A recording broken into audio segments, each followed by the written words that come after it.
Howdy, everybody. Welcome to Rebuilding Hollers, come hell or high waters. My name is Stephanie Johnson, and I'm your host for the evening. Thank you so much for joining me. I am so excited to share with you the truth about what's really happening here in Western North Carolina. I would like to thank all of our followers on Facebook, X, YouTube, and Kick's live stream for joining us. Remember that you can watch us live, and if you have any questions during the podcast for me or our incredible guests, just type in hashtag rebuilding and they will populate so we can see you on the screen. I'm so glad y'all are here tonight. I can't wait to introduce our guests, but just a couple things I want to tell y'all about how our week was here at Rebuilding Hollers. We had a very busy week. It has flown by. I can't believe how quickly it went. We've got some great projects going on. I want to give a huge shout out to Down South Adventures, my friend Kim and her sister at the Mountain Aid Project. They got us 6 18-wheelers of shingles and roof materials this week. So this week we sent out 17 homes with new roofs. So that was amazing. That was pretty incredible.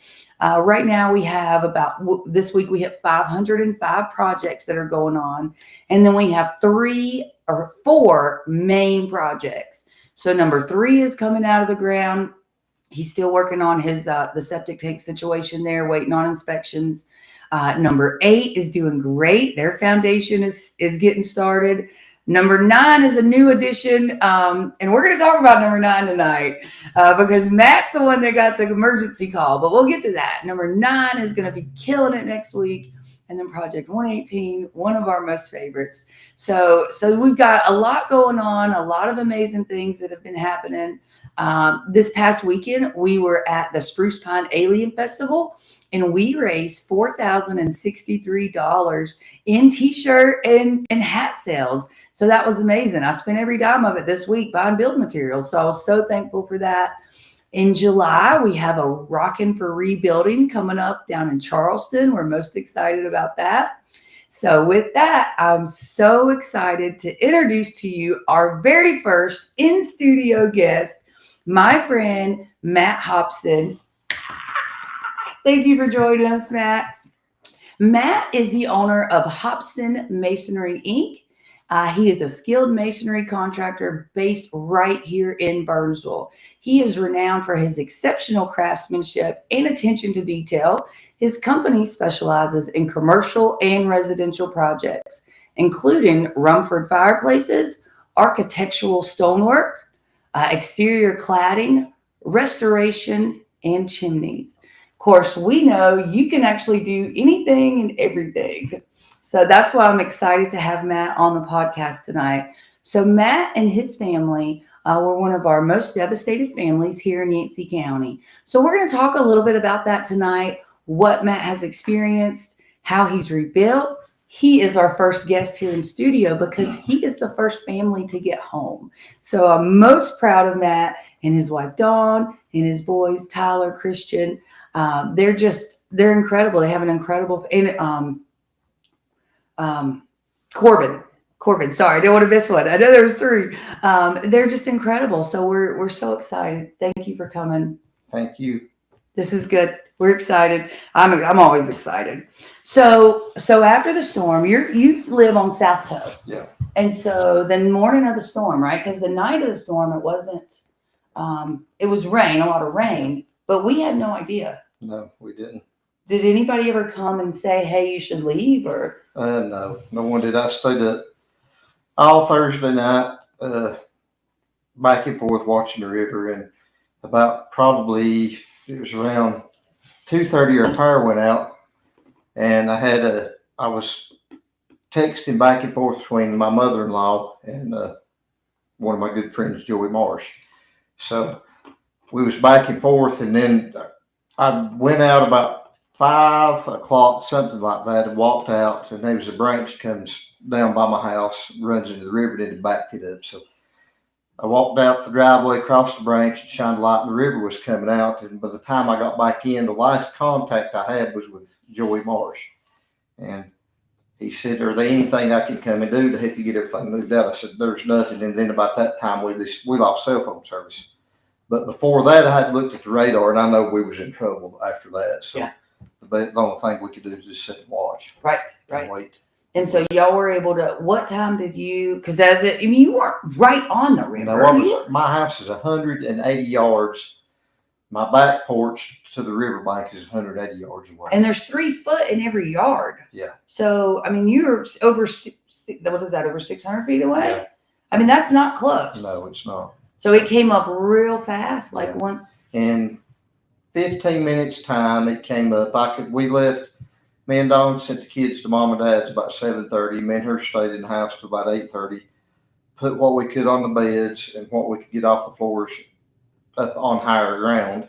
And I told her, I said, if the water just gets in the floor, I said, I can replace the furnace, do all that, but Lord only knows it was going to be 7 foot high in the house. 7 feet in the house. Inside the house. And that was measured off the finished floor up in the wall. So, but anyway, we sent the kids up there, me and her went up, and it was just, just a nightmare. Right. And it has been. It has been a total nightmare. Sure so the water, so y'all were like, okay, it's coming up, it's getting closer. And did it ever get it was a huge wave came, like a bridge broke, or it was just steady? No, it was just steady. And like I said, in 15 minutes time, it went to where I could see, the driveway till it got up on the roof of the house. And then in 45 minutes time, after it crested, in 45 minutes time, it came back down actually to where we could get in the house, but it hadn't receded plumb back into the riverbed, which just stayed out of the riverbed for 2 or 3 days. Yeah, it was days. It was days that it was out. Down, wow.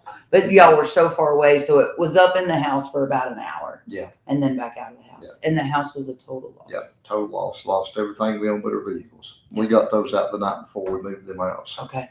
We did. Wow.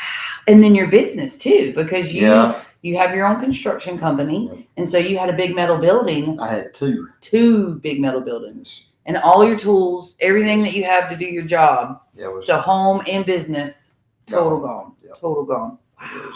I'm so sorry this happened to you. Yeah. But I want to talk about how amazing you've been since the storm. Because as hard as this was, you decided you were going to build right away. Yeah. Yeah. So tell us how that went. What did you decide to do when you decided to rebuild? Like when were y'all like, I'm going to build? When probably 5 or 6 days after the storm. I can't help it. I get emotional when I talk about this. It's okay. But we sat, my wife did, sat in the creek, and we got what clothes we could out of the house and washed them. And we fixed some lines to try to dry everything up. And, we didn't have no power or any water or anything at that time. We was staying with my mom and dad, which is just on the hill above where I lived at. And so one morning I got up, I couldn't sleep. So I was down there before daylight. And I was down in the creek trying to clean some stuff up. And I was just sitting there. And I tried to hold it together the best that I could. And I just lost it. And I just went to crying. And it was just like the Lord spoke to me. And he said, you can sit here and drown yourself in self-pity, or you can get up and you can start all over. So I decided right then that I would get up and start all over. And fortunate enough, I had some property, me and my brother, in 2005. Borrowed the money against my house and borrowed the money to buy the property at where we're at now. So we built him a house down there about 5 years ago, and then that's where we built back at. So I decided to get up and start all over. And it's just like this. If you got a shovel in your hand, you can pray for the good Lord to dig you a hole. He's not going to. That's right. He's give you a shovel to dig it. He's going to give you. So you got to get up off your hind end and get started. Yeah, and you did. And I'm responsible. I've got 3 kids. It's my responsibility to take care of them. And so we started right then, and we've not stopped till we got moved in. You haven't. So because the storm happened September 27th. God spoke to you 6 days later and said, you know how to do this. And we're going to talk about how you know how to do this because you have incredible skills.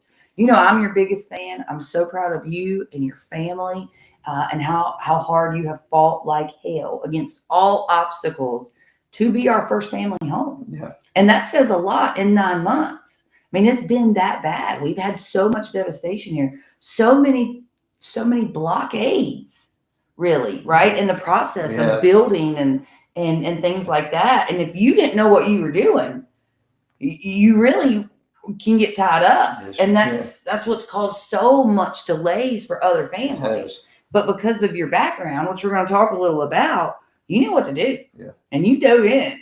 And you have literally worked yourself to the bone. Yes. That is, I'm just so proud of you.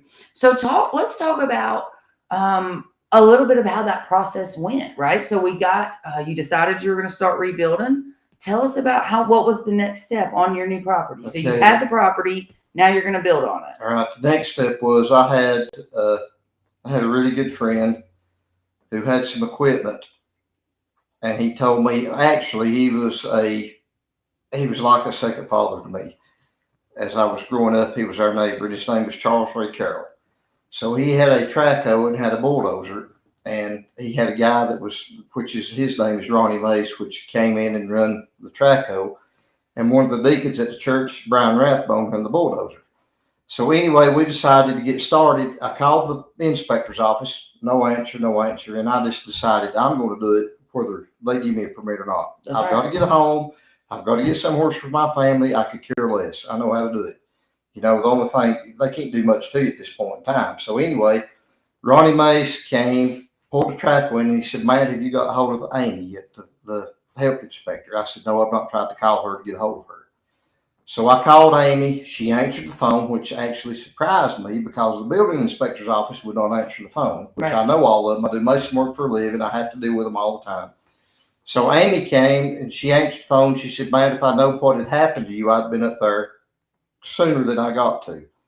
So she said, "Can you meet me on the property at 1 o'clock?" She knew where it was at. And me and Dawn, my wife, pulled in, and she was actually waiting on us. We was 15 minutes early, sitting on the tow kit of the truck. That's awesome. So we got out of the truck. She come up, hugged her neck. We talked. She said, "Do what you have to do to get you a home built." She said, "I will have your building permit and everything took care of." So that was around probably 2 o'clock by the time she left. By probably, that gave her enough, the time she left South Toe River, drove back to Burnsville to the health inspector's office, give her enough time to go in and speak with Mandy Shuford, which was the building inspector's secretary. She calls me within 45 minutes and says, "Matt, can you be here by 3 o'clock? I've got your permits laying on my desk." And we ain't looked back since then. That's incredible. We have an incredible community surrounding us.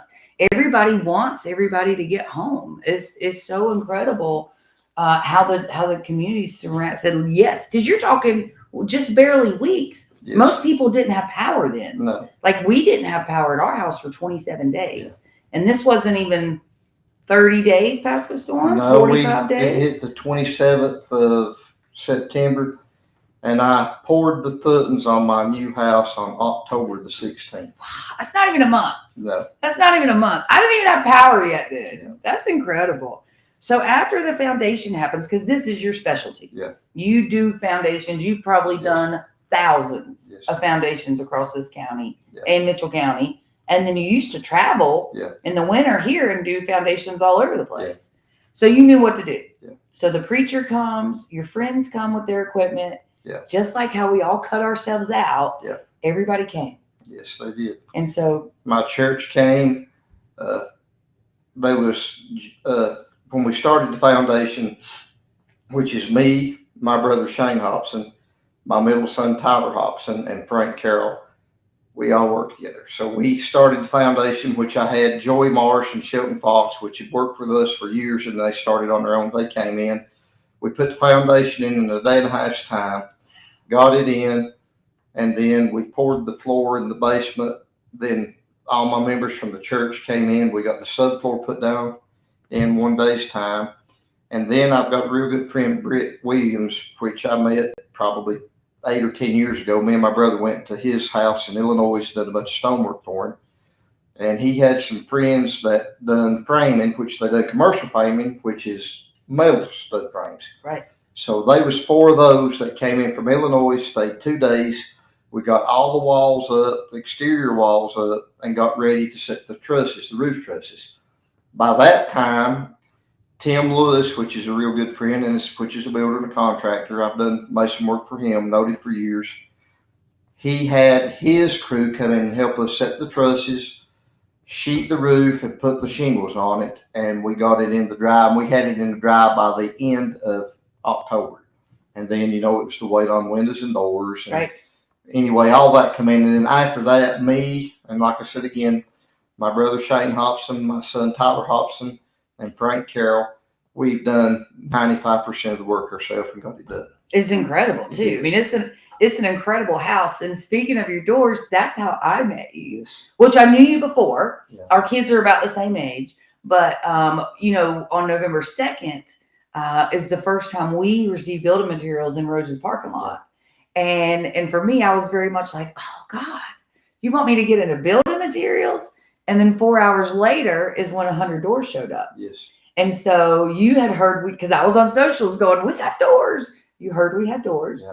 And you came and took a look at them and found the perfect door. Yes. And so that door is my main front door of my home. And it's beautiful. And we've been friends ever since. We have just we've just been friends. Matt, his experience is so incredible that as I'm helping other families, I'm able to call and say, hey, what about this? What about that? So it's really been quite amazing that that God made that connection, because you needed a front door. Yes. And God sent the doors. And that's, of course he did, because he told you, get up and build, and I'll make sure you have everything you need. And he has. He has every step of the way. Yes. And y'all been home about a month now? Be 6 weeks this coming Monday. We've been moved in. 6 weeks. 6 weeks. That's amazing. Yes. That is amazing. And it's a beautiful home, beautiful stonework, beautiful, way away from the river. Yes. We're not near any water. We don't want to be no trees. No trees. Nothing.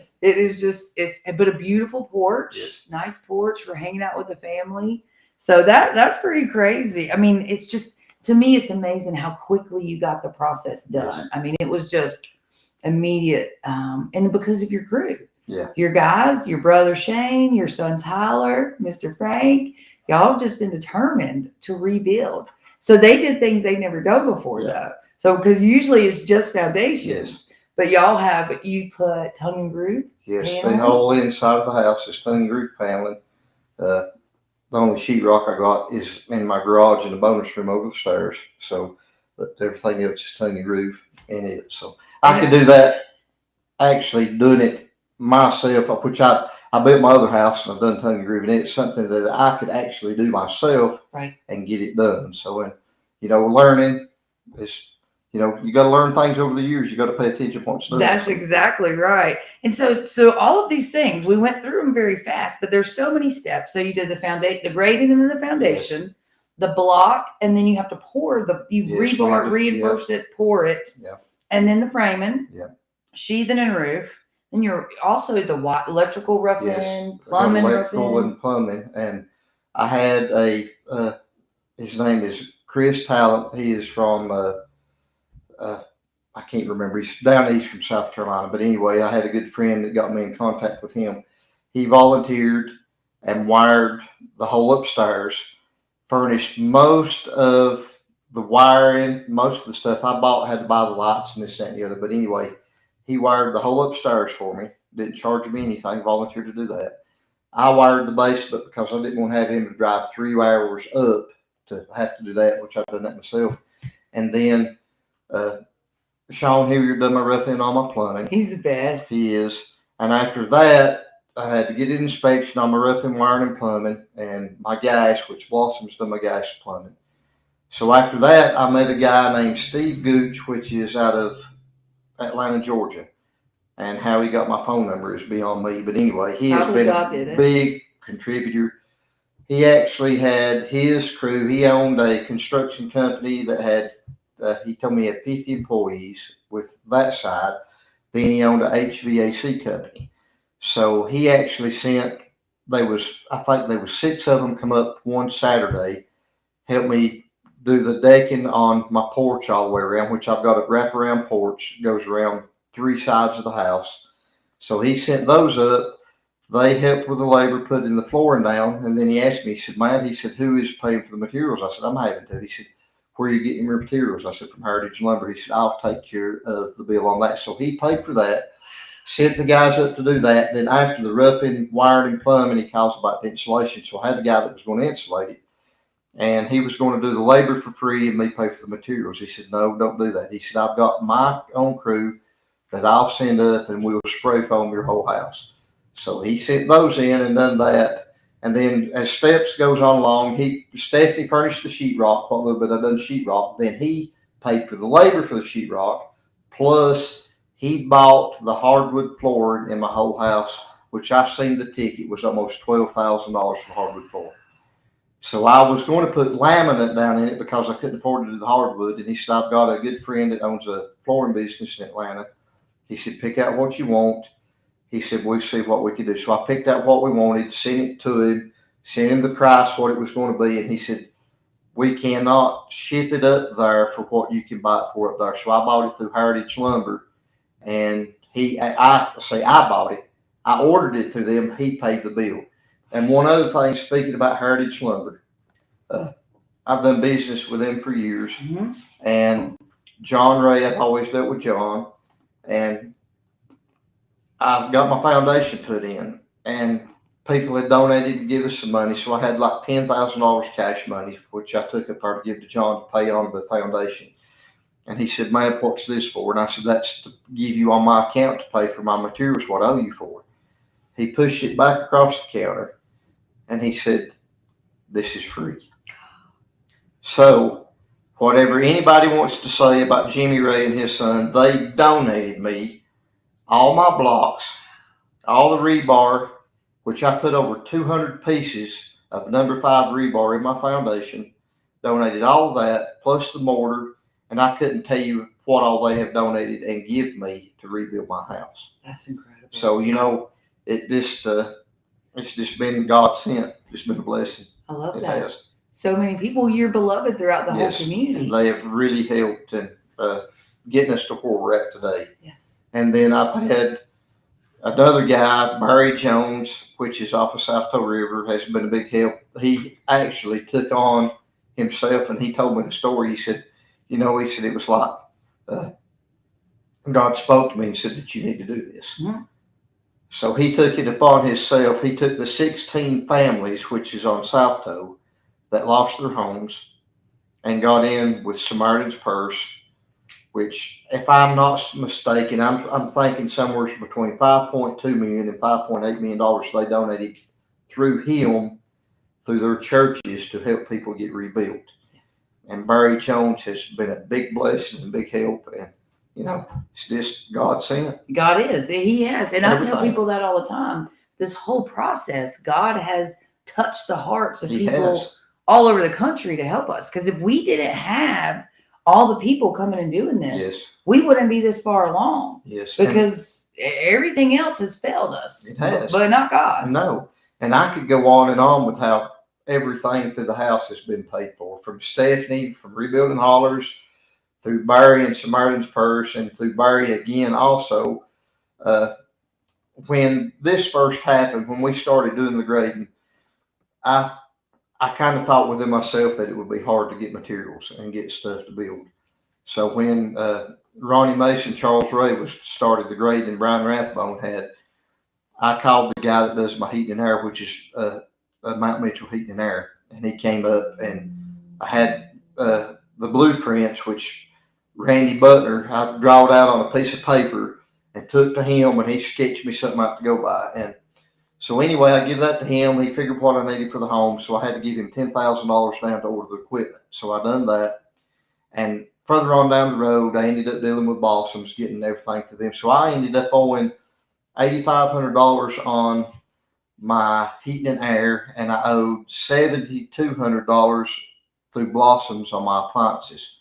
So this goes back to Barry Jones again through Mount Mitchell Baptist Church. So he contacted me like on a Saturday or Sunday evening, and he said, "Matt," he said, "I've got a church out of Marion." and I think the other one was out of Raleigh that had donated the money, and they paid off what I owned at Blossoms and Mount Mitchell Heating and Air. And like I said, I could sit here all night and tell you what people has bought, what they have donated, what they've had to help to get us to where we're at today. And all these other organizations, I don't speak bad about them whatsoever. They have done great. And I've had the Baptist Men on a Mission. I could name right on and right on as far as people calling, asking me what that I needed. So I'm this way. People that knows me, I can do about anything. Mm-hmm. And I learned how to do about anything as I growed up. My dad took me to work with him. And at that time when I was real young, him and Charles Ray Carroll worked together. So they done anything. They done mason work. Right. They built additions. So I learned Right. as I got older watching them. And that's how I learned to do what I do now. So after that, so these people call and say, we've got volunteers that we want to send to help you as far as labor. I said, I do not need. And don't get me wrong, volunteers is great. Right. They're fine. But when I have to stop what I'm doing to show somebody else what they need to do, I just soon to do it myself. So that's why me, my son, my brother, and Frank Carroll has done the work that we've done ourselves. And you know how to do And it. We know that it's done right. You know and it's done the way we want. Because this is something that my wife, and my sons lay down every night in to go to sleep. And it's not going to be done halfway. That's right. It's going to be done right. That's right. So I want it done right. I want it done myself. So I want to let Stephanie get into that part. We're going to get through in a minute. We are. All of that. So because now that you're home, this is what's been the most exciting. So God hooked us up. We've been able to. I got to see firsthand. I would go check on his project and just check in, just cheering, because this has been hard, right? Yes, it's an emotional roller coaster. It is. The push to get home, and then you get home and can breathe. But then for you look around, or you get panic calls from me going, oh God, you're not going to believe what just happened to this project or this project or this project. Yes. And so, so that leads us to, I called you last Friday, right? Which we still talk. Yeah. We still talk all the time. And I called last Friday and I was freaking out. But yeah, I was like, oh, Matt, you're not going to believe this. And we won't talk about who or what. But we will say that's our project number 9, which I'm most excited for them. I'm most proud of them. And they had some organizations reach out. And those organizations were like, if you'll buy your material, we'll send the labor. And so, but this family is not Matt Hopson. And so their background is not construction. So for them, they've really got to learn. And most families are like this. Yeah. And so with Matt being our first family home and him knowing exactly what to do, we have hundreds of other families that don't know what to do and don't know how to make these processes work to get home. So they are dependent on these volunteer organizations.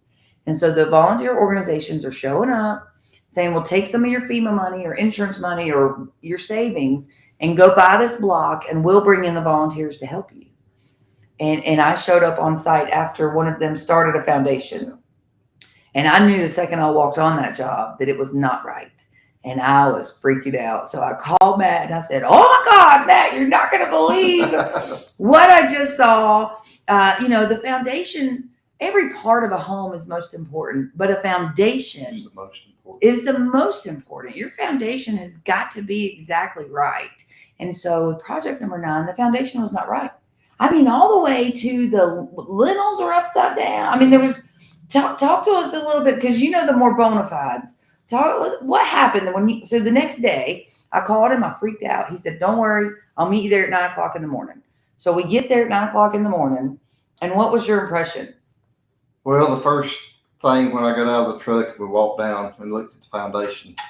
So from left corner to right corner on the back of the wall, it just drops. It's got a big bow in the wall. So that was one of the things, the first thing I saw. And then the homeowner has to have a certain clearance to get his steps to go down in the basement, which he's got a staircase, which is, I believe it was 10 foot 6 inches to get down into the basement. So the people that had done the foundation all they had left him was 80 inches to get that down, which is don't work. 80 inches is not even a full 8 foot clearance after you're finished floor in the basement to your floor joist. So we've got to go in and put 3 more courses on top of the foundation, change all the windows, and then they'd laid the windows off wrong. So that's going to be a load bearing wall right where they put the window. And one of the windows, the basement has got it's part of it's finished for his dad to live in. So part of the basement. So there's a bathroom partition wall that runs through the middle of the basement and goes into the exterior wall, which come out in the center of the window. And he told me, I was telling these guys, hey, this is not right, but they didn't listen. They laid it up anyway. So we got to tear that wall out, lay it back, put the windows back in the correct place where they're supposed to be. So I told Stephanie for what time it'll take me to fix their mess, I could put the whole foundation in on it. I know. So, but we've got to back up. Yes. And that's what I told project number 9. I said, just let me call the people that know what they're doing. Let's get them in here. And so that way the foundation is right. And so that's why when we're moving forward and why I really wanted to talk about the construction process tonight, because there are processes and procedures in place. You cannot build your foundation or you can't put on your roof before you have your foundation in. It's got to be done, and it's got to be done right. And so although, I'm just a simple nobody, but I care very much about my community. I care very much about building good homes. And so that is a process that is really kind of fallen apart here. Yes. Certainly did for project number 9. It really has for a couple other projects as well that we haven't been involved in yet, but we're hearing about them and what some of these volunteer organizations, maybe they do really great going in and repairing a home. Yes. But from building from the ground up, it is they don't know. Right. Because just like with your electrician came, we've got to have licensed electricians. Yes. We've got to have licensed plumbers. We've got to have people that know what they're doing come to our jobs to help us put them back together. And we don't mind volunteers. No. As long as they're volunteers of that trade. Yes. Right. So as we push forward, our big thing is to make sure the volunteers match what they come to do. Because we need volunteers at all levels. We do. We still have a ton of debris cleanup. We still have a lot of distribution centers that need assistance. We've got so much construction projects to go on, but we don't want a roofer doing the electrical. We want the framing guys doing the framing. We need these crews, but we need to be very specific in who we get to do what. It is of most importance that we build these homes right. Yes, it is. Because we're not just building a shack. We're building somebody's home. This is all they're going to have in the world, because remember, everything they have is gone. And so that's why this is of most importance to really learn. I mean, for me, I try to learn from everybody else's mistakes, although I do make them. I mess up. It's okay. We all do. But I don't want it to be in someone's foundation, and I don't want project number 9 to get, what if they'd have poured it? Yeah. If they'd have poured it, then we'd really have a heck. Yes, we would. To be cutting that out, So we've got, you said it's going to be about 3 or 4 days. Yeah. And we're going to you'll get some footage of that. So I'm excited to get everybody a little bit of footage of how we're getting that one put back together. But it's going to be a very cool house. His blueprints are awesome. Yes. It's going to be a very cool house, but we've got to get it back together.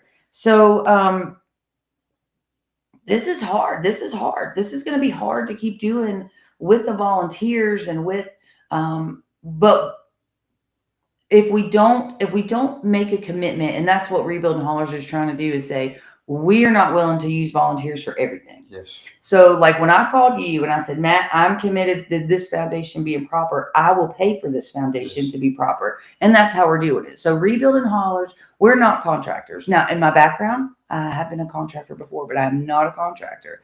Matt is a foundation specialist. I called Matt. I also called Gresham, and I said, Gresham, I got to have a licensed contractor on this project. We have to be doing this the right way. We have to have people in place that know what they're doing.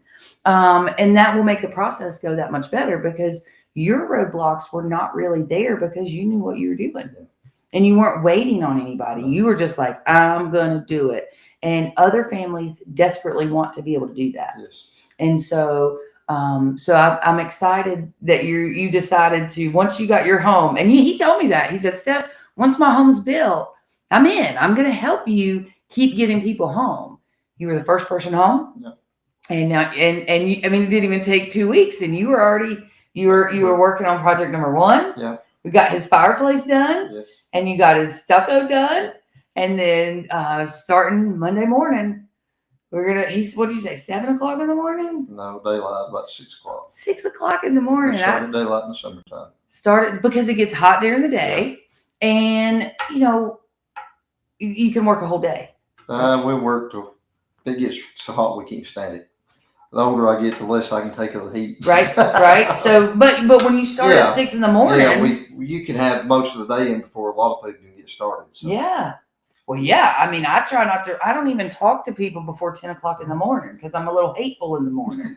So, I mean, you've already got 4 hours into your building before I'll pick up my phone because I'm so hateful in the morning. It really ain't actually how long you're on a job. It's what you get done while you're there. While you're there. And I've seen y'all work. I have gone up quite a few times in different projects where y'all are working. And I mean, y'all have a rhythm that's incredible. And you take a break, you have a snack, and then boom, right back at it. But it's like, I mean, I know you're the boss, but everybody works so well together. It's like there is no boss, everybody knows. Actually not. So. Yeah. Everybody knows what's expected. Yes. Everybody, it's incredible. It really is. I'm excited to see y'all fix number 9 and get that one going because that's going to be a big deal. Yeah. That'll be a big deal. So we have that one well on the way home. And we have your dad to thank for you knowing all of this. Yes. I mean, he taught you everything. You were going to job sites with him when you were little. That's how I grew up. I mean, that's how you learn. That's how you learn. This is, anybody knows that the hands-on trade, our trade schools need to be back as far as that goes. This is a dying trade. Mason work, anything that has anything to do with manual labor is a dying trade. And you can sit behind the desk and you can try to teach it, but until you get these young kids on the job, hands-on, they'll never learn to do anything. Because, social influencers is not an actual job. And it's okay to ask questions. Yes. And I told Stephanie this a little bit earlier, and I told 2 or 3 other people this also. When we was building our house, probably right before we got moved into it, Tyler, the one that's helped us every bit of this, and to go back to him, when we lost our home and we had to start building another one, which he worked for us full time, and I told Tyler, I said, you're either going to probably just have to go find you a job. I said, because we're going to build a house back. He said, no. This is your middle boy. This is the one that he's 21 now, or he's 20? He's 20. Okay, because he's 1 year older than my girl. And he said, no, I'm going to help. So anyway, we got it to where we was waiting on, I think, cabinets or countertops to get in before we moved in. And I looked at him one day and I said, Tyler, I'm not being smart when I ask you this. I said, but have you learned anything by being here doing what you've been doing? And he said, yes. Yeah. So he's going to be in the process of getting his contractor's license. So hopefully when he gets those, you're going to see this old man retire from doing mason work, and I'm going to work for him. That's awesome. That'll be awesome. I will be so thankful for that because I need y'all to keep helping. I mean, we have a lot of houses to build. We have a lot to do, and that's how it's supposed to be. He's 20 years old. You've taught him very well. He's a very respectable young man. He's committed to his family. I mean, he loves his mom and dad. He loves his brothers, and so this is going to be great. I think I will be so thankful. And that goes back to our construction technology program at Mountain Heritage. It does. Cherry Dots is doing a fabulous job. Isn't he incredible? And you're going to be helping us on that project as well. So that is our small house, which is not tiny. Yeah. It's 620 square feet. So it's not tiny. But Matt we're working to get, hopefully in the next 2 weeks, we'll have her. So her house was about 8 feet underwater as well. And so that one, we've got to take that house down and get the demo done. And then we can start that foundation prep. Yes. And so Matt is going to be doing our foundation on that because I want to hire local. That is something I've been saying since the very beginning. We've spent about $80,000 hiring local contractors, and we'll continue spending money hiring local contractors. I mean, between materials and paying local contractors, that's my commitment to this community, because of the things like what we've been running, what we are starting to run into is people that don't know what they're doing. And we're thankful for volunteers. We really are. So don't ever think I'm trying to be unthankful. I'm so thankful. But we desperately need tradesmen here. Yes, skilled people that knows what they're doing. And we have that in our community. We we have so many people that know what to do here in our community. So we want to keep them working. We want to keep moving forward and getting projects done properly. That is the most important to me, is when a home is done, a family is going in their home, they feel just like you did, right? They know their home is good. Yes. They're not concerned like, well, that load bearing wall was put in the wrong place, or now they have a window set. What was it? Was like a window in the bathroom where the shower was supposed to be. Like, none of that is right. If you can't read blueprints, you can't build a house. And this was supposed to be an engineer that was overseeing the job, reading the blueprints. That we're not gonna call our names though. But that goes back to being book smart. Well, we have being skill smart. That's right. Hands-on smart. So you can take somebody that's got a degree and put them on the job in the field. You might as well send them back home because they can't do nothing. I call them paper. That's just how it works. I've been running my whole life. I call them paper contractors, right? So they're licensed on paper, but they don't have a clue what they're doing. They have no common sense. And then we have a lot of people that are sending the homeowners to get their own permits. Yes. That's another thing. Mistake. It is. So when a homeowner's pulling their own permits, if they don't know the construction process, they're taking on all the liability. They are. Right? So anybody that steps on their job, if they don't have, so they're the homeowner, so it's not a general contractor, they don't have workman's comp, they don't have general liability, they don't have any of those things. That is why we hire contractors, local contractors that have those coverages. So example, say we have a homeowner that has pulled their own permit, and during the building process, someone takes a bad fall and gets hurt. Yep. Who is responsible? Yes. The homeowner.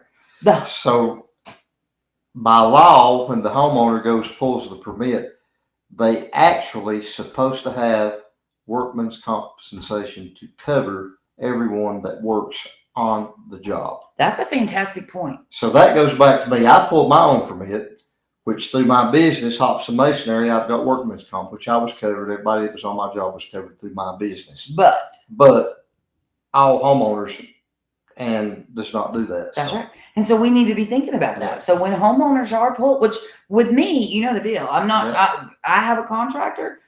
Gresham is one of our primary, he is our primary contractor. And then we have subcontractors. And that way, now sometimes a homeowner gets ahead of us and pulls their permit, right? And so sometimes we have to kind of back up a little bit, balance that out, because we want everybody protected on these jobs. We've talked about before, here in the mountains is totally different than in the flatlands. Yes, it is. And so like the heavy equipment operators, like if you're a heavy equipment operator in Charlotte, you can't just come to the mountains and be a successful heavy equipment operator here, because it is totally different. And I say that with pure love, but the mountains everything is different here. It is totally different. Just like probably in masonry down the mountain, how you mix your mixes and stuff would be different. Hey, remember though on Project 9, we found out that morning, that just made me think of it. They didn't even do the mortar mix right. And like 2 weeks later, it's just sand, just flaking out. Too much sand in the mortar. Too much sand in the mortar. So literally, probably if we go to set something on that block, thank goodness you're redoing it, it would have just fallen off. It would crumble. Yeah. You can take your fingers and run them through the joints on the blocks and it just falls out. That's not okay. We can't be doing that. And so this is a good conversation to have. I mean, we're not early in the game. Ultimately, we are, because this is a marathon, not a sprint. Everybody tells us that. This is a marathon. This is going to take a while. But during our marathon, we're learning quick and early. There's got to be processes and procedures in doing this. There's got to be a way for people to get proper information and proper assistance without the scams, Yep. without the cons. I don't think the two organizations that got a hold of Project 9 early on are scams or cons. Yep. I just think they don't know what they're doing. Yep. I don't think they have the proper oversight. They're not from here. They don't live here, right? They go back and forth. So they'll be here for a little bit, then they leave and somebody else takes over. And so there's nobody, like this is our home. It is. We live here. I've left the mountain twice. It is hard. And same with you. You got to leave once, right? And so we want people, when you hire locally, when we have local folks doing the work, you're going to see them in the grocery store later. That's what Gresham always says that I think is so powerful. He's like, Steph, it's got to be right because I'm going to see them in 2 years in the grocery store. I'm going to see them at the ball field with our kids.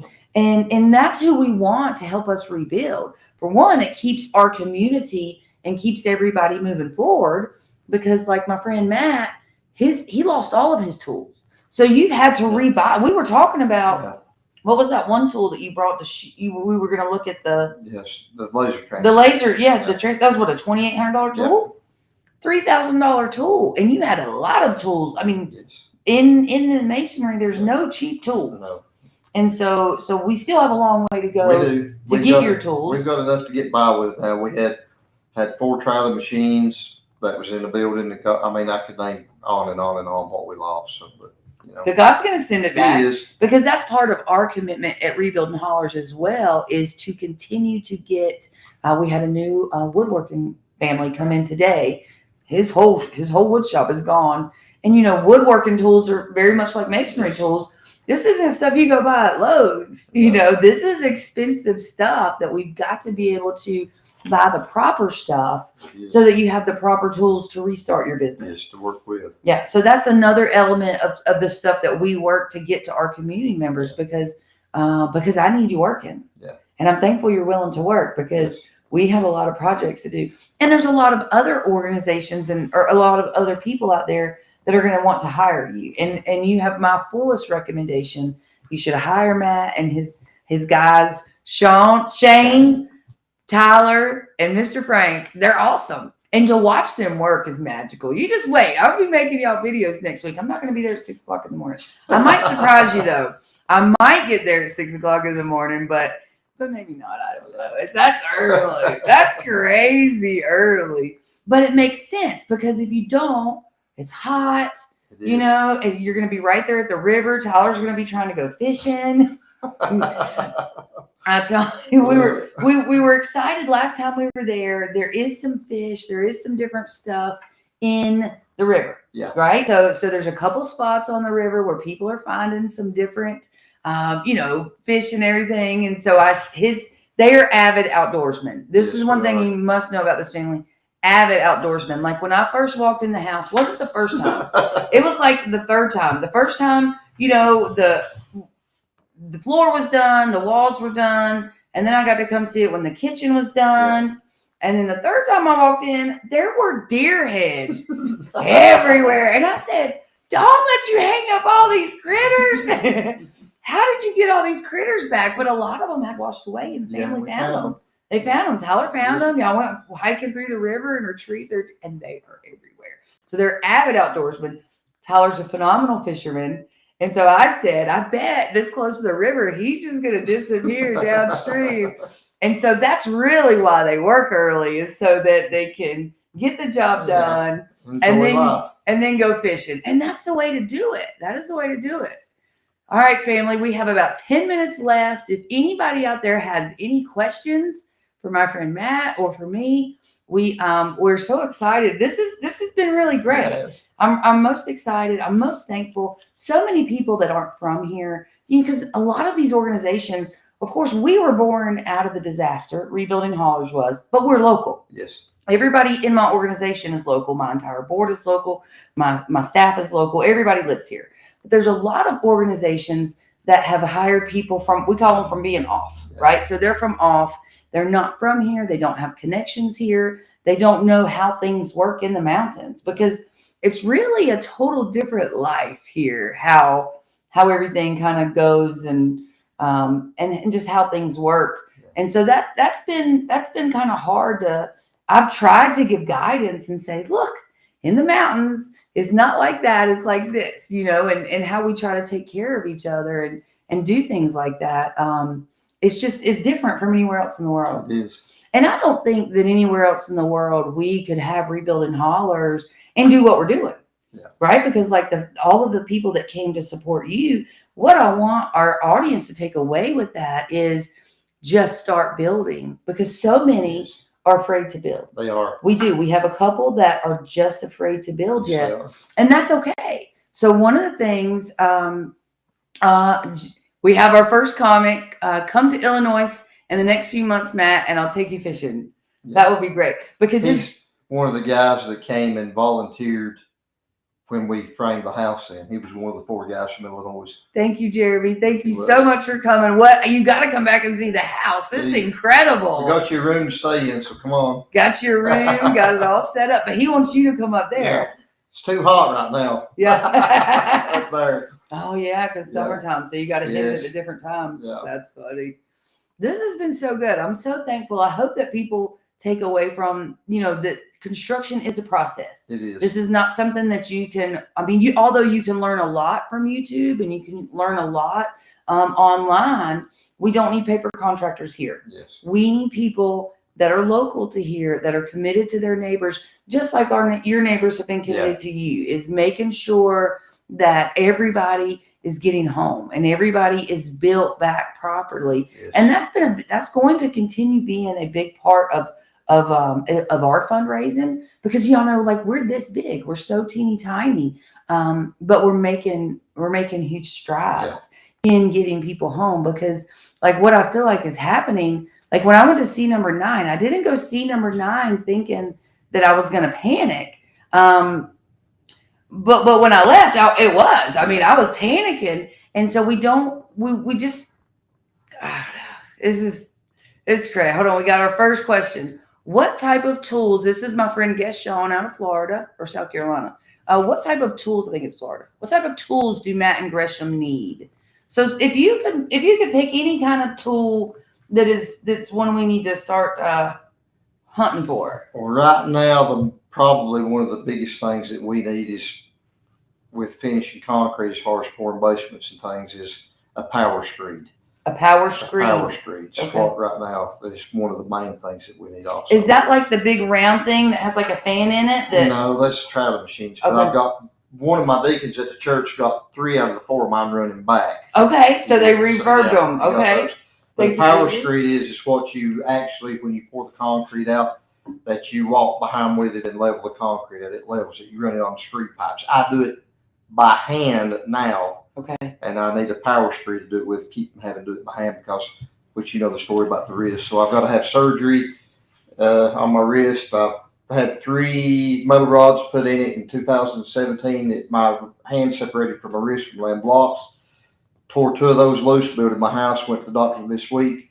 I've got to have surgery done on it, have it redone, and I'm going to be out of work for 3 more months. And why don't you tell him how quick? So. He said, "Oh, doctor, I need to have surgery. Let's do it next week."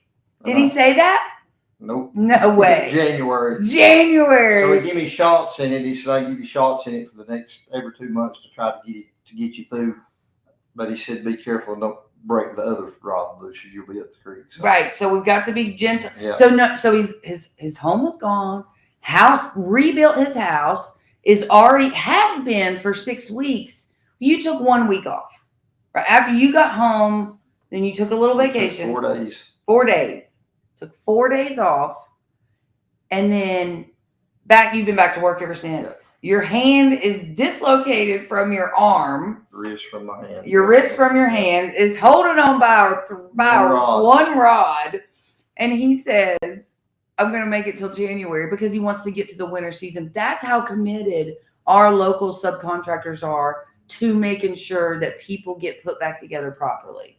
And that's a big deal. Yeah. You're much tougher than me but once it's 3 months, he can't work. Yeah. So he's going to get all the way to the winter, because it gets really cold here. So let's see, any experience with beam construction on historic cabins?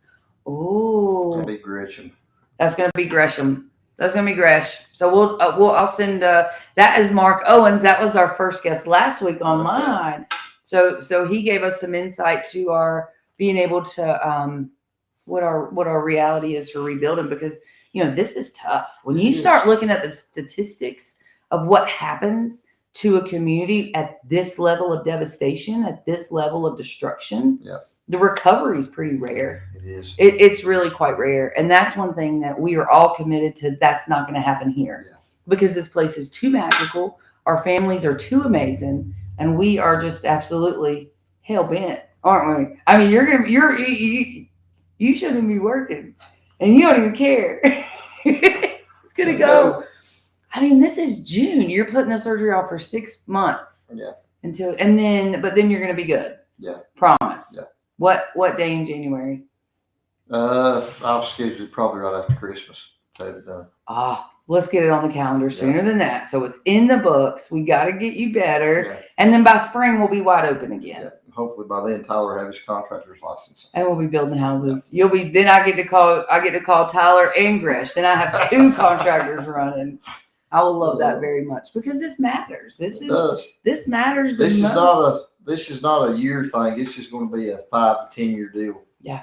It is getting everything and getting people back. So Now we have talked about. I just want to backtrack a minute because we have a couple minutes left. So with your friend that was Samaritan's Purse, what they're doing there is actually pretty awesome. It is. So Samaritan's Purse has given the money to the churches. It funnels. So how this works on South Toe, they was 16.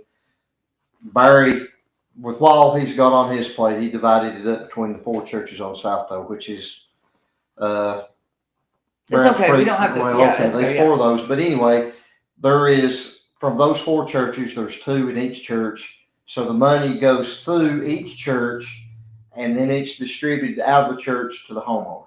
But they're paying the local contractors like Jared and Jared, our buddy Chris, Blevins and Blevins, and Gresham. So that's how that works. So it is. So it's a big ordeal. So and that way we're building locally. I was very pleased when I learned that that's how Samaritan's Purse was doing some of that. So that was a big one. I think that's very big. All right. So we have a question from Patrick.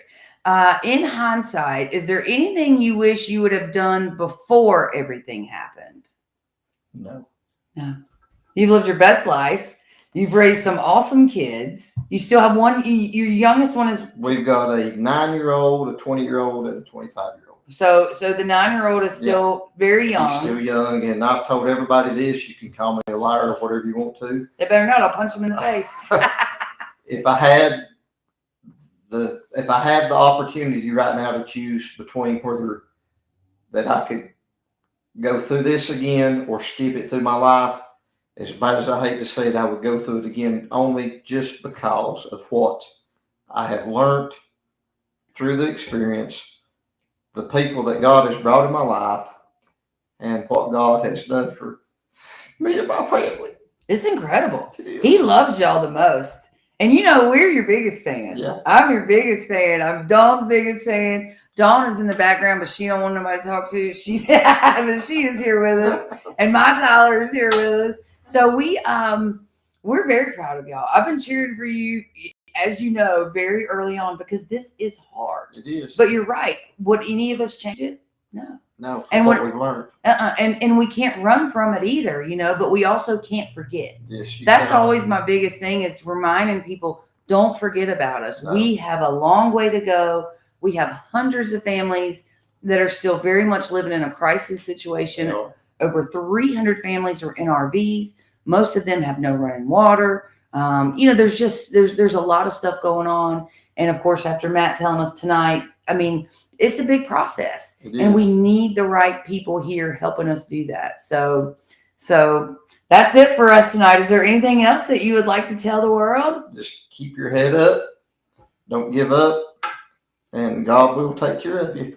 God is real. But I put it this way, you have to put forth an effort. That's right. You have to put forth an effort. You can't sit around and wait on somebody else. Get up and get at it, and God will provide the rest of it. He will, because every time that we've needed something, He sends it. It's come through. It's come through. It has. Every single time.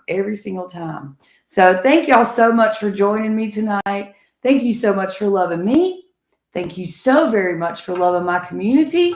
We'll see y'all later. Bye-bye. The hardest part isn't the knowing. It isn't knowing everything that you have to do to get everything back right. The hardest part are the memories. Knowing exactly how it used to look before the storm. That's the